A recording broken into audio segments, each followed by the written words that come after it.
It's time to welcome the Wine Ladies. With Georgia and Suzanne, an entertaining hour topped up with great ideas about wine, where to dine, anything and everything to do with the vine. Great conversation, lots of laughter, guests from all walks of life, food and wine, music, art, sports, and much more, all on The Wine Ladies.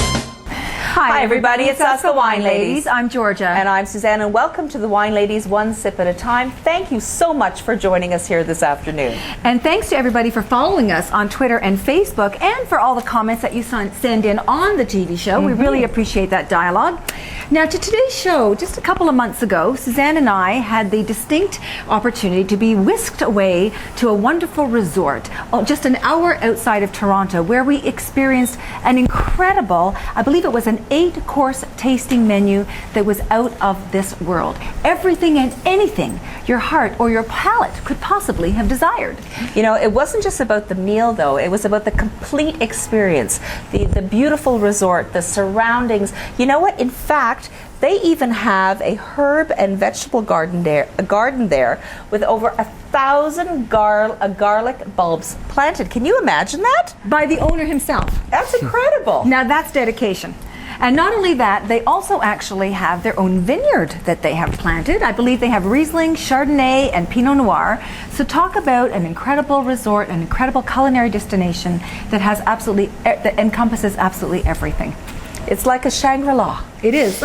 All right, so on the show today we have two wonderful guests. First of all, we are going to be welcoming in the second half of the show Executive Chef Michael Potters, who's going to be joining us. You've seen him on television. He's fabulous, he's handsome, he's talented, he is an incredible chef. We enjoyed his food so much, so he will be joining us a little later on in the show. Absolutely, but before, as vino is always first and foremost in our minds, we would love to welcome an incredible sommelier. He is going up for his Masters of Wine. He will be the 4th one in Canada when he gets it. We are absolutely sure he's going to do it. Cory Ladouceur is a sommelier. Ladouceur! Ladouceur! Excusez-moi, Ladouceur! Ladouceur. Like sir, like sisters, okay.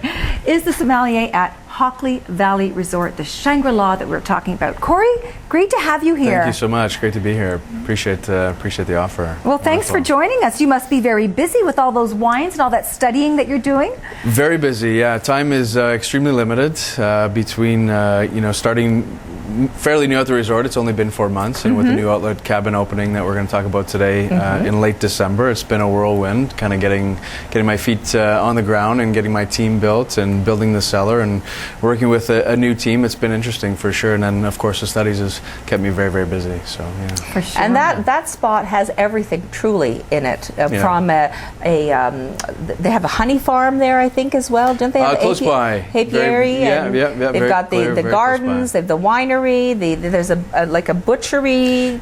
So we're doing a lot of our own butchery in house, and Chef Potters might touch on that. We have a salumi room, so we age our own meats in house as well as a cheese cave. So yeah, it's kind of a one-stop shop. If you are up in the area for a culinary stop, it's I think it'd be hard pressed not to find something that you like. Oh, it's got everything. It's even got a Scotch links style golf course, I think. 18-hole golf course. And don't forget the ski hill. Yeah. And the spa. And the spa. 8,000 square foot spa, everybody. There is something there for everybody. It's really, really beautiful. Yeah. I think John Paul, he spearheaded this whole renovation. Took a couple of years, didn't it? He did. So I think the renovation started about 3 years ago, finishing our all-day dining venue, which is called Restaurant 85. So that finished 2 years ago. And cabin opened again this December. So now all the food and beverage renovations have been complete. Now it's all kind of coming together, and we want to see it blossom and kind of come into its own. So yeah. So you're in charge of the wine. There's 3 restaurants there. Correct. So you're in charge of the wines for all of the restaurants. In charge of running the restaurants as well. I'm the director of restaurants, so overseeing the outlets as well. We're overseeing the wine program for the resort. So what's your focus in terms of the wine for Hockley Valley? What do you look at? Right now, we're still sort of in the building stage, to be honest with you. Inherited a nice cellar, but really kind of trying to find some balance, and I think that's important, like a lot of things in life. So we're still kind of trying to work a few areas that had been kind of missed along the way. But I think two of our biggest focuses are Ontario, focusing on premium Ontario wines as well as Canadian wines in general, and touching base on something that's close to the family, which is the Italian wine scene as well. So right. bringing in some kind of unique specialties that you probably wouldn't see in our market otherwise. So making sure that we're keeping that a close focus as well. Well, I think the evening that we were so graciously invited to, I guess it was back in March, the beginning of March. Exactly. I think all the wine we had that evening was Canadian, was it not? All except one, exactly. Which, was that an Italian one that we had? I can't remember. It might have been from Australia, to be honest with you, but I think How did that one get in there? I think it just worked for the pairing. Oh, okay. I've been asked that question before, where I've paired up maybe a 3, 4, 5, 6 course menu, and it all seems to kind of follow one path, and it's really nothing that I've tried to do. It's really what works for the dish best. And we wanted to focus on the Ontario wines that evening, but I just couldn't find something that fit with that pairing, so I had to kind of So an Aussie got in. There you go. We love the Aussies. Me no too. worry about that. Now, we were talking a little bit before we got started here about the Ontario wine industry and how far it's come, and it really how much we're celebrating it nowadays. Some of the wines are absolutely fantastic. Maybe you can tell us a little bit about what your recent experiences have been and what you're seeing out there. I think the biggest thing is finally acceptance from the general public. It's taken a long time, and I still think we have a long way to go. We're getting there. I think you go to France, they drink French wine. You go to Germany, they drink German wine. And in Ontario, we're finally starting to break the mold and drink our own wines. Yeah. But I think part of what it might be also with Toronto and Ontario in general, and in Canada in general, is that we have so many people from all over the world. True. So yes, they embrace the Canadian wines, but also if you're of Italian heritage, you also want to embrace your Italian wines and your Australian wines. So I think that might be the difference between a country like France or Australia that might be more insulated. I don't know. Melting pot is sort we of have like a huge transferring to the palate of wine. I would think that's part of that, which is also, I think, a good thing. Yeah. We're celebrating wine in general. Right. Plus, we're also a young industry. I was just going to say, I think we're really, tackling the kind of Generation X and Generation Y experience, where even though it is a melting pot in Canada, which is great, I really think they're just touching on the Ontario wine market itself, and the stuff that they're picking up off the shelves is finally worth picking up. So if you had to pick, if you had to select, and I don't know if you can even, if you have an answer for this, that you'd be able to pinpoint something, but if you were to select like a certain varietal that you think matches up best with each of the regions, the VQA regions, what would you pick? I always go back to my 2 favorite whites and 2 favorite reds that I think are working really well in Ontario. And for whites, it's definitely Riesling and done on the dry side. Some of the stuff coming out of Beamsville Bench is absolutely phenomenal. And I think people are finally gravitating towards the fact that Riesling isn't always sweet. And you can have it as an aperitif or before lunch or before dinner and with a lot of foods on the table. And the second would be Chardonnay. And I think we're, perfect example, we're going to taste one today that I really think that those 2 great varieties people are focusing on and doing a great job of it year in, year out. And for red varietals, I think Pinot Noir as well, because you can kind of in a cool summer that we tend to have on a number of occasions, you can get some good fruit as well as Cabernet Franc. So I think those 2 reds and 2 whites are really the highlights of what we do right now. Absolutely. And I think once you get out to BC and the warmer areas, you can focus on more Bordeaux varietals like Merlot and Cab Sauv and things like that. So how did you get interested in wine? I always love to ask that question. It's a question that I get asked quite often, and a chef that I worked with, Glenn Van Blomestein at Overtures and Eatery back in Windsor. I worked for him front of the house, and he had a strong passion for wine but never pushed it on anybody. He just had a encyclopedia of knowledge in his head, and you could ask him any question, whether it's food or wine related, and he'd have an answer pretty quick for you. And after service every night, we'd sit down and share a meal, and he'd open a bottle of wine. And at the time, I was, just turned 19, and I didn't really have any interest in wine. Were you legal yet? Wait a second. What country are we talking about? 19 is legal in Ontario. We're good. It's all good. Chef, you're safe. So, after I think the second, third, fourth week of doing this, I finally started to pay a little bit of attention because I knew he wasn't going to open beer with dinner. Wine was the thing, so... If you can't beat them, join them. That's it. So he started asking me questions, and at first I didn't pay that much attention, and I started to listen to what he had to say. And before you knew it, I kind of cut the wine bug and started helping him with food and wine pairing on the menu, doing a little shopping with him at the LCBO, and from there it just kind of skyrocketed. And you have a good palate? I'd like to think so. Yeah. I think it's like riding a bike. If you're at it all the time, your palate's super sharp and fresh. If you don't get into tasting wines on a regular basis, it kind of start to forget a few things. But so it's important at this level to be tasting. So tell us what's involved. Like, we know there's 3 masters of wine here in Canada, and was 180 worldwide, 160. That's an incredible achievement to be going after. Like, what exactly is involved in doing that? Because we're going to be cheering you on, Corey. Oh, thank you. We are. So through the Court of Master Sommeliers, which is based in London as well as in Napa, they have 4 levels of examinations that you have to, 3 levels that you have to acquire before you can be invited to sit the Master Sommelier exam. Okay. So when That's a lot of legwork before you get It is a lot of legwork. That's a lot of tasting. So when I got my sommelier diploma back in 2004, I took the intro exam right away in Cincinnati, and then I did the certified about 2 years later in Orlando, which is obviously a little bit more in depth in terms of the knowledge level. Service component comes involved as well as tasting. And then when I attempted to do the advanced in Chicago back in 2009, I really saw how they separated the kind of the boys from the men. Yeah, that's the best way to put it, because it's that was a real eye-opener. What is it? Not too technical, but what is that? 3 days of intensive study with all Master Sommeliers, and then you sit a 3-part examination, which includes theory, a written theory, as well as wine list correction, and then you do a blind tasting of 6 wines in 24 minutes with detailed description, and you have a service component of decanting, sparkling service, as well as food and wine pairing. Wow. Now they have those. The Le Nez du Vin out there, where you get to smell the essences of all the different aromas that show up in different wines. What do you think about that? Is that a good tool? I think it's a really good tool for people that are getting into the business. They want to take it serious. One, because it's not a cheap kit.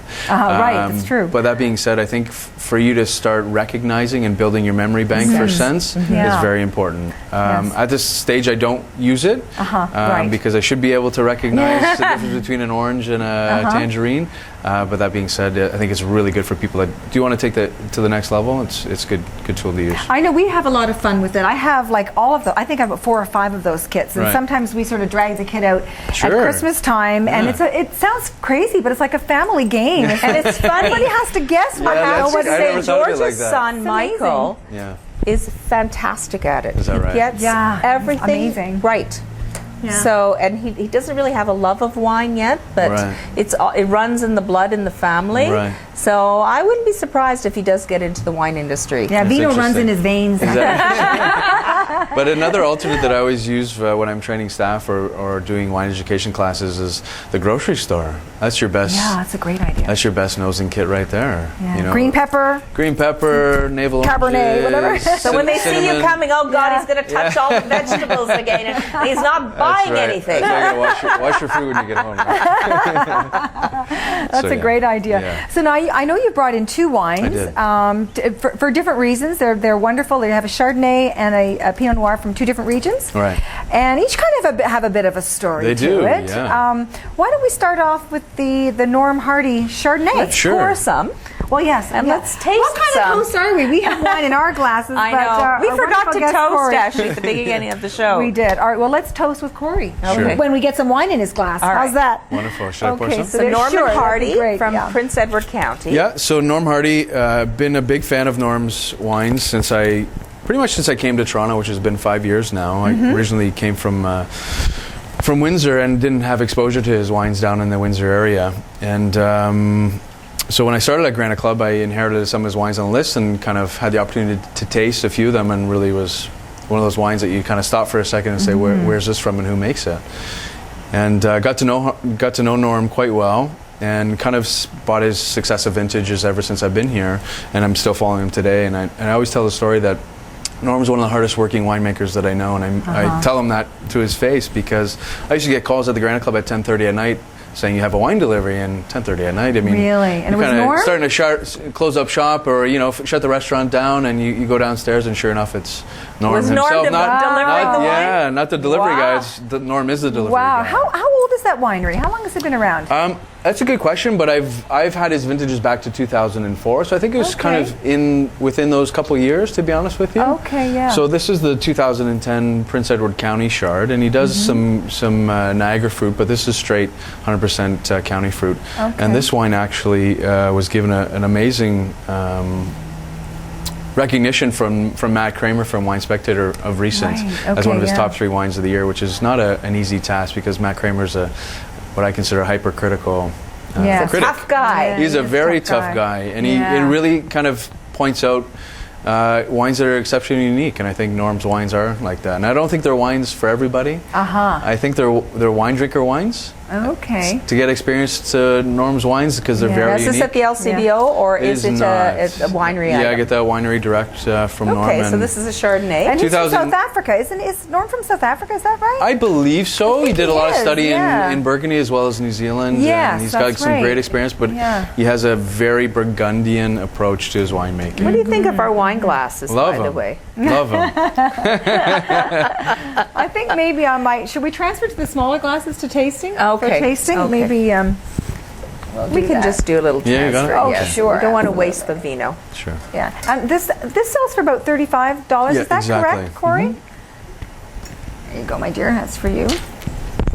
So this is one of the 2 grape varieties that you were saying. Exactly, and I especially think from Prince Edward County, because if Niagara's marginal climate, Prince Edward County is even more marginal, and I think Chef can touch on that as well, that to get a long hot summer in Prince Edward County can be a little bit of a challenge. And 2010 was a long hot summer for Ontario. Okay. So I think it shows really in the glass here. You're getting some pretty ripe fruit for being up that far north. So I was thinking when you were saying more Burgundian style, maybe a little bit more austere, maybe a little bit more minerality, more terroir in there, sort of. You're going to see that, but you're really going to get some ripe fruit here from the warm summer they had up there. Okay. Yeah. Sounds delicious. Well, cheers Cheers. to your exam. When is that thank exam? You. Second week of July in Dallas. All right, second week of July. All right, Corey, Keep you to informed. success. Thank you. Oh, that has a beautiful aroma. Oh, you just want to get right in there. Wow. Isn't that fun? Delish. There's a lot going on there. I love that. It does. Very complex. Lots of layers in there. Yeah. And the finish just stays there. Yeah. Keeps on delivering. Yeah. And I love. Well done, Norm. That's really, really lovely. Yeah. Delicious. And great. That I guess you said that was a hot vintage. I guess It was a warm vintage right? for Ontario, exactly. Yeah. So it really shows. You can see that it shows in the sure. Yeah, and the richness. And I know I think it's Norm that usually keeps his wines around 12.5%. Is that right? Exactly. Even for that hot vintage, we're at 12.2, which is pretty neat to kind of keep it again that Burgundian style, right? Right. Not getting into the 13.5s or 14s. You don't need to. This sort of delivers as if it was like a really big wine like that, doesn't it? Yeah. Yeah, way to go, Norm. That's yummy. Good job. Thanks for bringing that in. So that's obviously available at Hockley Valley? It is. Yeah, I bring in his Pinot Noir, his Cabernet Franc, and his Chard. And I like to kind of showcase these on tasting menus for clients, because it's not something people are very familiar with at this point. Right. Prince Edward County in general, but again, Norm Hardie's wines. And I think it really does become a great experience. And I think these are food wines. So let's talk a little bit about the tasting menu over at Cabin at Hockley Valley. What we enjoyed that evening, I think it was like 9 or 10 courses. I said, oh my God, there's more. Yeah. Like they weren't like large courses, but it was just exquisite the way Chef Michael Potters and his team put the food together, and of course the wine pairings were fabulous as well. Thank you. So is this something that people can enjoy on a regular basis? Exactly. Over there? Something we offer on a daily basis, and Chef puts out a tasting menu that changes weekly. So it'll run for a 5-day span, and I pair the wines accordingly.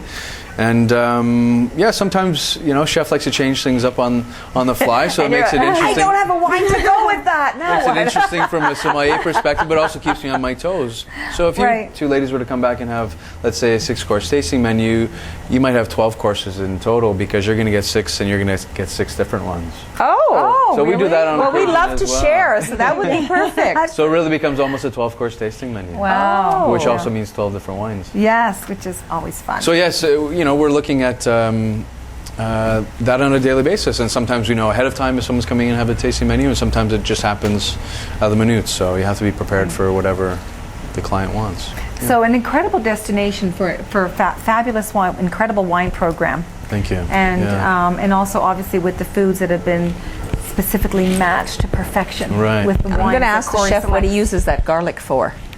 All those 1,000 bulbs of garlic. Yes, Yeah. I want to know. That he busily plants himself. I want to know if he Like, picks them that's himself dedication. too. I bet he's got a sous chef that does that. Well, I know Jean-Paul was supposed to be here today, but true to the proprietor of your own business, That's right. like sometimes you just got to be there, That's right. Like Exactly. you're sort of the jack of all trades when you need to He be. sure is. So he couldn't make it. Yeah. So So let's try the red. let's do that. Shall we? All right. Yes. Sure. I'm not gonna use the spit bucket for this. No, actually, definitely Corey. not. We're going to I think enjoy I'm this gonna with hold on the to that if you don't mind. chef's food. Now, this wine also has a very interesting story. It does. And it's not your typical winery. No, so this is 2027 Cellars from Niagara, which is sub-appellation of St. David's Bench. Thank you. And this is the 2009 vintage, and this is a single vineyard called Queenston Road. Okay. Vineyard. And 09 was a cooler summer for us, and I think great for Pinot Noir because it really Pinot Noir needs acid, in my personal opinion, to be a true Pinot Noir. And this is definitely hits all those marks. I think when you look at the color of this Pinot, it's very pale, almost has a Gamay Noir. Yes. Hue it to it. does. It's very pale. Really, People, there, a few yes. times I've poured it for people, they're like, oh, this is going to be really, really light. I'm not too sure about this. That's the impression you get. It changes quite a bit on the palate when you taste it. It's quite intense. Oh, okay. Wow. So Kevin is the winemaker for 2027. He started this project with his wife, I should say. And it's a virtual winery, which you're starting to see more in Ontario. What exactly does that mean? So they don't actually have a home that they have a tasting room. They don't have barrels. They don't have So it's like stainless our steel. the Wine Ladies online store. There you go. It's the same thing. Exactly. So they can use the resources to put Into the wine. Right. Exactly. Yeah. So they will use another winery for the bottling, for storing their wines, for aging, but they don't actually have a true home to. Is it to call. Featherstone that does their wine Exactly. for them? Yeah. Featherstone Okay. is a kind of address for 2027, and 2027 is the name of the registration number when they purchased the Pinot Noir vineyard. So that's how the name came to be. Oh, I was wondering what that was because all I could see was he started in 2007. Okay, but that's not 2027. Yeah, so that's the I was doing registration permutations number. and combinations, but I couldn't get Yeah. 2027. So there you go. Yeah. So. Awesome. Yeah, they do. He does a wonderful job, and only 140 cases were made for this vintage, and Wow. so extremely limited production. And what is the selling price? What is the price for this wine for the Pinot Noir? We pick it up for just shy of 40. Okay. So again, starting to creep up Yes. for Ontario pricing, and I think pricing in general, and I think that's an interesting range for a lot of people that are buying wine these days. There's a soft spot Yeah. for a lot of yeah. people that they have a $20 range this way or that way, and Yes. that starts to kind of creep up into that range. Well, but I the think- economy's still not super strong, right? That's right. People are very careful with their money, That's right. and Yeah. until things like totally revitalize, which might so not we happen. have to look at it. Pardon me. Which might not happen for a while. We keep our fingers crossed, keeping but our fingers and Yeah, our toes and our that's eyes right. crossed Yeah. on that one. so, And Pinot Noir, that's lovely. Pinot Noir is actually a really tough grape. it is. I mean, they call it Ooh. the heartbreak grape. Lots for of a pepper on reason, the right? nose. Yeah. Is Yeah. that white pepper? Is that white or black pepper? I'd probably say white, to be White honest pepper? with you. Yeah, because You it get really that, doesn't have that Georgia? intensity of black pepper. Yeah. It's a little more delicate. Yeah, It's it is, more white yeah. pepper. Oh, I love that. But you know what? It's funny. It does deliver more. It's true because when you look at it, it is lighter in color, Quite light. Yeah. and you do have a little bit of an expectation. Yeah. And Yeah. very good.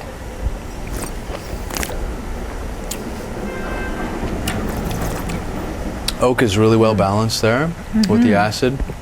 Lots of red fruits. Wow. That's really, really delicious. Again, that's a food Pinot Noir. Yes, it is. You Yeah, know, that's some great. charcuterie or some. I love It has that. a good Pasta. acid. You're right. It really has that liveliness Wow. to Yeah. it too. I guess why also it's a good food wine. That's I guess, right. right? Yeah, you Sort start of to get that salivate and you're starting salivate. Right. Yeah, it's like You're starting to think about Chef food. Michael, we're ready for you. So that's one of the reasons I brought these two wines, That's because Chef great. is going to prepare a nice dish for you that works That quite will well. go with both of them. Exactly. Oh, Awesome, wonderful. wow. Yeah. So. Well, Corey, that's great. Well, thank you so much for it's my bringing these pleasure. fantastic wines My and for pleasure. bringing yourself in. And great to see you again. Wish you all Thank the you. best for July. Thank you. We'll be rooting for you, like Suzanne Yeah, said. we'll keep you updated Make sure you on let Twitter. us know, That's and right, we'll put it in yeah. our newsletter. Thank you. I will. Go, Corey, go. Go, Corey, go. It was a pleasure to be on the show. Thank you. Awesome. Thank you. It's Cory Ladasur from Hockley Valley Resort. And next up, Executive Chef Michael Potters. We'll be right back.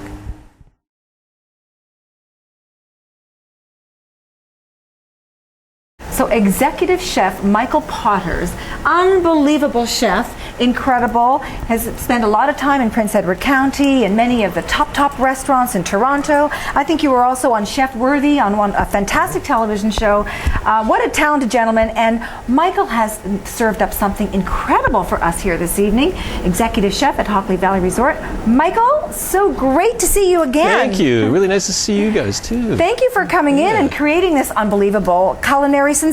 Thank you. It was fun. It was fun watching you too. It's a bit of spring. It's a bit of what? Spring. Spring. Oh, Yeah. rabbit. And it's spring in the rabbit. The hop. There's a lot of rabbit in here, There's a right? lot of It's rabbit. like every part of the rabbit you can think of is in here. We take all the rabbit and then take it all apart and then roll up the loins and braise the legs and make a stuffing for the raviolis, some raviolis in there. But the special thing that's in there Yes. are the fiddleheads and the wild leeks. Aha. Because Yes. that's the time of year right now. So that's what, since I know that over at Hockley Valley, and even for yourself personally, your philosophy about cooking is very much about farm to table, eating local, using local ingredients. Yes, So it the is. fiddleheads, is that, I know there's not a lot of things that are in season right now. Is that one of the ones that are in season? It's one of the first things that are out of the ground. The wild leeks are really the first. Okay. And then the fiddleheads come next. Okay. So when we start to look at this spring, we get very excited about this stuff. Mm-hmm. And there's also things like stinging nettles and a bunch of other wild foraged foods that we use. But primarily when we start to see fiddleheads and wild leeks, spring has sprung. I know I was looking at a chart because I was thinking, okay, I know these guys are all about farm to table things. So there was this chart about what comes in season at certain months during the period. And there was hardly anything, obviously, for the winter months. And It's so hard. It really is crazy. really I thought, hard. how do you Through do the that? snow. Right? Yeah. Well, exactly. It is. It's root vegetable storing is where we're kind of at now with our local program. Right. Like what? Like beets and turnips? beets, carrots, turnips, the Jerusalem artichokes keep very, very well over the winter. Okay. Squash for a certain period of time. Really? But it has a limited lifespan. And that's sort of how we manage it. Right. Garlic goes the distance, shallots go the distance, onions go the distance. So we start to look at all these things and say, okay, well, that's the way it is. So tell Yeah. us about this garlic garden that you have at Hockley Valley. Why garlic? We know it's good for you, but why garlic? Well, medicinal purposes, of course. Oh, because it's good for Eat you. a clove a day. Probably not going to have a lot of friends, but you'd be very healthy. Not a lot of enemies either, Yeah, though. not a lot of enemies. Well, the garlic goes through stages, and and again, the garlic comes up very early. And it's like little green top. It's the first little shoot. Yes. So I'll take those and start to use some of that. Okay. And then as you it- can use that little piece you chop Yeah, and if use you're- it? He uses everything, don't you? Yeah, if you get use that? a little bit at a Okay, time, I missed right? That Yeah. part. Okay. And then as it Wakey, gets, then the garlic goes through stages, right? So then it'll grow a little bit more, and then we'll get into a green garlic sort of thing. You start to thin out the garden. Yeah. Use that for a soup, and then finally it'll start to scape out. You use the scape for pestos and for soups as well, and for other things like any sauce work. And then finally, in the end, you start to get your first bulbs forming. Right. And that's the young garlic. It's very sticky. When and does that very, happen? Around what time? That'll happen around early June. Okay. Okay. And then we make a garlic soup out of that, and you put like a whole head of garlic in the soup. You wouldn't even know it because Really? it's so fresh and young, and that's a young garlic. Okay. And then in the end, it goes the distance, and finally it's taken out dried and then braided sometimes into beautiful braids, and that's what you keep for the wintertime. So the garlic stays. It goes through the garden throughout the whole year, and then you have to plant it in the fall. You don't plant it in the spring, so it's always in the garden. Okay. The garlic's always there, and it's a beautiful thing. I love garlic. I love garlic too. Oh my goodness! Don't you great. run out of garlic at my house? Everybody's that and onions. You're in trouble. Yeah, that's very true. Absolutely. You need basics. And you were saying that there's a way, like we were talking earlier. You say there's a way to getting around things not always being in season. Well, there is. I mean, you have to cook with the season and adjust yourself. So I mean, and celebrate everything that's there. Right. It's like an old friend. You'll see him once a year. A good friend. But he's still a good friend. Still a good friend. You pick up where you left off. You picked up where you left off, and the next year, it's great. See you next year. See you next year. It was that good, huh? It was that good. Sorry, well, you're on travel and you're doing whatever, but and you go back to that, and you just look at it at that time. So it's a celebration of that particular moment. Right. And that's why our menus are never going to stay. I know, poor static. Corey, you're giving him a heart attack every week. He's got to change the wine list to keep I up like to with play with him a little bit. Oh, you're a nasty chef. That's something that and Corey's great about it, because he comes back and he's like, we kid each other about the whole thing. Yeah. He's getting gray hair from you. But it's fun. It's fun. I use a lot of vinegar and things the kitchen comes first, too. and then the wine comes after, obviously. Well, then there's the other way. It can go both ways too. So sometimes we do a wine dinner, and here's the list of wines. Now I have to create dishes, or I'm creating the dishes, and then Corey's going to pick the wines. Okay. So having a first class sommelier on site and working, soon a master of wine. yeah, soon a master, Yes, absolutely. is a great thing when you're a chef. Yeah. So maybe we should talk a little bit about the dish that you created for us here this afternoon. Okay. You came in a bit earlier, and there you are. So these are some raviolis. Yeah, those are the raviolis that are in it. And those are stuffed with the legs that have been braised out, and they're handmade. Okay. And I'm just cooking them in a little bit of chicken stock. Right. Looks good. And there's rabbit of every shape or form in this dish. There right, is. we said, There right? is. A little bit of the loin, a little bit of the leg. Some's in the ravioli. The sauce is all made out of the bones and everything. And that's what we do. It takes a little bit of time to prepare. I mean, this isn't something, I didn't do this all a la minute, right? Right, So right. I did some of it at the restaurant and brought it here. And that's kind of the way it goes. You have to be prepared. That's what we call that mise en place. Everything in this place. If you don't have good mise en place, you're in trouble. You're mise on the wrong place. Well, I know Yeah. we're having fun here on the show, but Yeah. I do recognize that you are quite the perfectionist in terms of the way you plate your dishes and the way you create your wonderful recipes and food, because we did experience that in I guess it was at the end of March or That was a end of great dinner. February. Yeah. And I went over, because your kitchen at the cabin is basically in the restaurant. People can see you It is. as you create. And we have a chef table there where you can come in and sit like right next to the stove. Like you're about 3 so they 4 can- feet away from the Oh, stoves. wonderful. Yeah. And that's really that's a good gig to. So it's Yeah, kind that of a sounds bit like of a like a cooking lesson in a sense. Yep. While you're creating, Some you can, showmanship in there, and I'm the guys sure. are working in front of everyone, so we have to work very clean, and we also have to keep no our fingers in the dish this time. Yeah, that's Michael. okay. But the fingers are good. Fingers, it's all good. Yeah, licking your fingers is good. Yeah, I always say, everybody says, "Oh, you shouldn't do that." Well, yeah.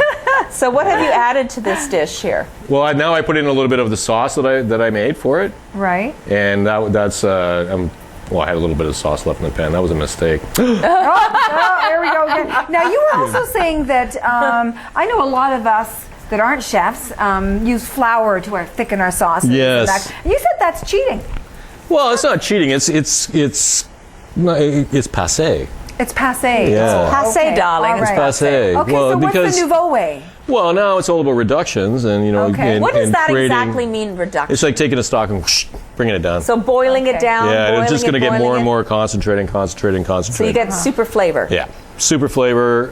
The idea is to be able to do it without making it really tacky, and the natural gelatin that's in all the bones and everything comes out and makes the sauce thick. Okay. So trying to there's too many gluten allergies around, and, Yes. and flour it doesn't give the true flavor.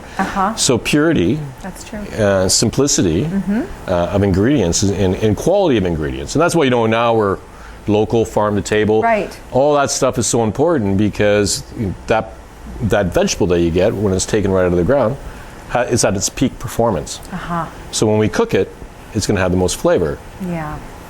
Vegetables, anything flavor dissipates during time. The flavor is gone. So like after 2 or 3 days, it doesn't taste like a fresh carrot, or a fresh vegetable. Anyway, so that's the whole beauty of having our garden on site is that I can walk out and pick anything out in the garden, bring it in and cook it. Yeah. Not too many chefs have that opportunity. No, what a pleasure that is. You've got the vegetables there, you've got fruit there, you've got, like Suzanne said, the garlic. Yeah, and not only that, we have like lots of farmers around us too. Now Lots of farmers. It shows like you're cooking in the back of a kitchen here, back of a restaurant. That's your wine restaurant, isn't it? At Hockley Valley. That's called Babbo. And then we do a menu here, and we call it the Asangini menu. And in Italian, that means just a small taste. So I do a little bit more of a Italian-based theme there, and that's a lot of fun too. We have things like octopus on there. We have a little seafood salad. We have rabbit raviolis in a different format than this, and marinated artichokes, and and a bunch of fun stuff. And that's for that little bar that's there. Yeah. And that's for the Adamos because they're Italian. that speaks to their heritage and that's I like to cook for them. They're nice people. Yeah, they are very nice. Oh yeah. Great philosophy at Hockley about the food philosophy is very, very interesting. And there you are, being the perfectionist. Is that a little bit of Parmesan cheese? Yeah, with a little bit of fun. Yeah, a little Parmesan cheese. And there I'm tweeting about it. And I'm salivating. When are we going to get a chance to taste this, Michael? Excellent. Yeah, that's great. Well, we should definitely try this. Have a little bite. Yes. And now we've got these two wonderful wines that we tasted. Norm Hardie in 2027. Oh, it's amazing. Norm's a friend of mine too. Oh, is he? Well, he's from the county, right? Yeah, of course. Yes. Yeah. You had a restaurant there for a while, right? Yeah. I had 2 restaurants and a food shop in the county. I was there for 10 years. Wow. And then they came down and asked me to come up to the hills of Headwaters and to do some work up there at take over cabin. And I thought, well, you know what, it's time for a change. Yeah. And the hills are just going through this big transformation into a culinary tourism destination. So I thought, how great would it be to do it twice? Once in Prince Edward County, and then go up and champion it in another area as well. Absolutely. So we're working very hard on organizing farmers and bringing all that passion and bringing it to the resort, bringing people that are like-minded. Alex Johnson, who's the executive chef of of all of Hockley Valley Resort, worked for Jamie Kennedy for a long time. Oh, okay. So we share this philosophy, camaraderie in food, and not just in cabin, Right. but in our banquet department, in our all-day dining room, in our room service, in Babbo. It's across the board. So we're not just thinking. We're not playing around. Right. Yeah. You are very serious. Very serious. Yes, Although I like to have fun, but very serious. Yeah, you have a good sense of humor. Well, I try to. It's kind of fun, Well, it's like you only have. I love this rabbit ravioli. This R&R is damn good. I tell you. I like that. I'll hold on to that one. I'm going to even eat the whole piece. Wow, this is good, Georgia. You have to give it a buzz. I will. Now, we've said we've got a white and a red, so the Chardonnay, the Pinot Noir, and Michael, you were saying the rabbit, this dish is going to go equally as well with either. I say rabbit can go both ways on when you're working with wine. White because if you're doing something in white wine with a rabbit, it takes it on really well. Yeah. If it's more cream based or if it's a lighter sauce. And then on the other side, rabbit can also be cooked with red wine and more of a richness. Yes. And that's another way to have the Pinot. And the Pinot is light enough that it's still it can stand up to it and it can hold with it. And that's I like the Pinot. I like it with both. And this one has the robust flavors of the leeks and the fiddlehead, so that speaks to the Pinot at the same time. It's also speaking to the white. You know what about this ravioli? It's very light. It's delicate. It's very. That's the word. Delicate. Yes. Delicate, yeah. And so is a rabbit. Actually, it's very delicate. It's not like super like in your Not tummy. heavy? No. A little bit of mustard in there too, like a tiny little bit of mustard, because Lovely. because it just loves the mustard. You'll feel satisfied, but not, I don't think, bloated Yeah. after eating this pasta dish. Is that Dijon mustard? Yep, a little bit of Dijon. Yeah. The thing when we start to create food too is, it's like wine. It loves different dishes. But in my mind, I always start to take, okay, who loves who? There's a whole bunch of loving going on in the food world, right? And Rabbit's loving this, and it's like, we're all a bunch of passionate chefs, and we touch everything. Everybody knows everybody. Yeah, everybody It's knows insidious. everybody. And you cook and makes and you're happy and you're smiling. There's a lot of love there, right? Rough job. Yeah, it's a tough job. Well, we work a lot of hours, so we don't have a lot of time to play. So when we do play, we get serious, right? Yeah. But it's a lot of love that happens. And Rabbit loves mustard. Rabbit loves fiddleheads. Loves leeks. We got to try the So you just got to now. think that way when you're going in the grocery store. Start buying stuff. Yeah, I don't think that way. Well, I don't. You know what? I think that way with rosemary and lamb Yep. and thyme and goat cheese for some reason. And that's Those are exactly two those that are the just- relationships. They kind of work, you know. So when you're walking through the store and you're buying everything, you're looking to make a dish. Yeah. Just think about who's loving who Right. in the okay. store. Georgia, Yep. these All right, fiddleheads, sounds good. very tasty. Not like the frozen packaged ones They're that I had? delicious. Okay, let me go for Picked one. yesterday. Right? Delicious. Wow. Use From- your own fork. In, Oh, I have my own fork. Oh, In I'm the sorry. hills, I for used sure. yours. They came right from our backyard. Did they really? They Yeah. that's Yeah. very Wow. interesting. That Wow. taste. Try that. See what you think. We see them out in the golf course back in off the greens and any little bit of force that there are there. There's lots of fiddleheads kicking around. We do a lot of cattails too. I'm going to be cooking some What's a cattail? It's a cattail. It's a cattail. The little thing with the With the little bush. furry thing on top? Yeah. You can eat that? Well, you eat it when it's really small. And you take the root. You take the cattail shoot, and then you pickle it, and it's great. What does it taste It's like it tastes like a heart of palm. Oh, I love hearts of palm. Yeah. You eat those all the time. It's your Really? Ontario heart of palm. I never thought Oh, of it like that. there Yeah. you go. They're Well, really I think fantastic. it's an adventure in cuisine when It you go to is. Hockley Valley and Chef Michael Potters with his creations. Thank you. Unbelievable. But this is fabulous. Yeah, it's delicious, really. I like the crunchiness too, the flavor, I mean, the texture. So what's Fiddlehead. next for you? For me, Yes, what's next on the agenda? about in an hour and a half, I'm going to be cooking. Okay. Service. Something like long term. Like what? I know you've done some television and I how think- about a television show, like a Well, full TV show with I you? would. What I want to do is, I need to write a book. That's one thing. book. I need to get to a book. But the idea I have, if I tell everybody my idea for a book, then somebody's going to steal it. Well, no, what the no, hell? no. Okay, You so heard it here first. So farm to table cuisine for years. In the rural areas, there were all kinds of canneries. There was a cannery within 100 miles of within 100 miles of each other.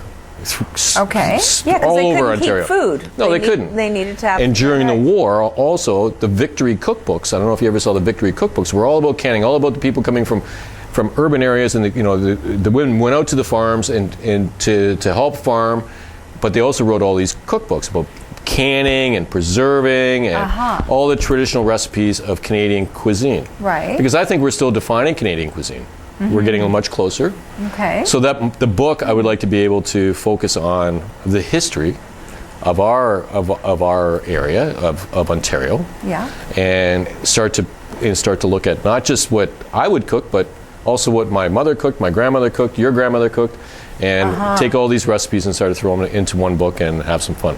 That's cool. It's like the evolution of, too. It is. Right? It's the Like next where we step. start? Yeah. Where was it, and where is it going? Yeah. Because now everyone's canning again.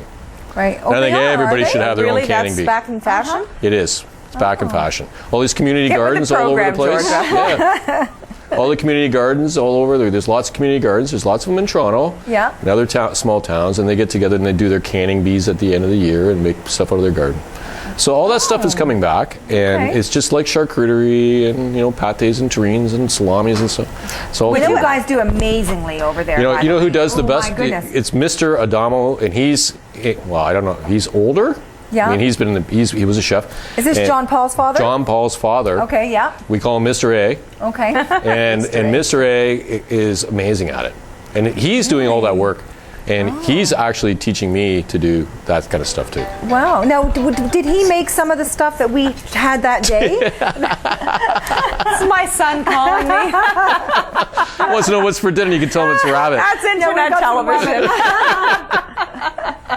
So I have to keep going back and when you first come in, that wonderful charcuterie. Yes. That was that we had, that spread that we had. Yes. With, I think it was a hinterland rosé. Yes, it was a hinterland rosé from Prince Edward County. Yeah. Yes, it was so good. It was Yeah, just it's delicious. lovely, lovely. Everybody make your way out there if you can. It's only an hour outside of Toronto. It is. It's so close. It's worth the drive. And come up and stay the night too, because the rooms they've renovated the Yes, resort they're top to bottom. beautiful, yes. The rooms are beautiful. There's lots to do. There's even if you want to get away from the resort, we're right in the Niagara Escarpment, so there's beautiful hiking trails and lots. And of course, Fantastic. Chef Michael Potters. Well, yeah, and I can chef. fill a couple hours in for you. Thank you for joining us this You're very afternoon. welcome. You're Thank very you, welcome. Michael. Thank you. Fantastic food. Thank you. And what's on tap for next week? I don't know yet, actually.